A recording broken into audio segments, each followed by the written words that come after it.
ஒரு இது இருக்கு. என்ன ரவுடிங்கிறியா? டேய், நானே பெரிய ரவுடிடா. அதான்டா முதல்ல, அப்புறம் தான்டா இதெல்லாம்.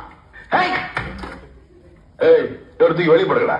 ஐயா 2 நிமிஷம் ஐயா சொல்றேன், அப்புறம் என்ன பேச்சு? 2 நிமிஷம் தனியா பேச சொல்றேன் வாயா. ஏய், அண்ணன் பாவம் ஏதோ என்கிட்ட பேசணுங்கிறாரு. என்னன்னா கேட்போமே, வெளியேறா. கீதா, நீ கொஞ்சம் வெளியேறுமா? அண்ணா பரவாயில்ல, நீ கொஞ்சம் வெளியேறு. ஐயா, என் பேர் மாணிக்கம். எனக்கு இன்னொரு பேர் இருக்கு.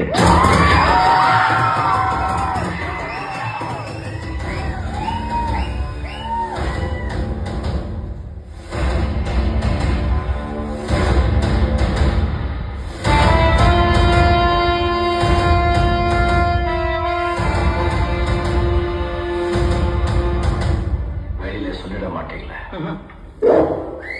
நான் ஒரு தடவை சொன்ன 100 தடவை சொன்ன மாதிரி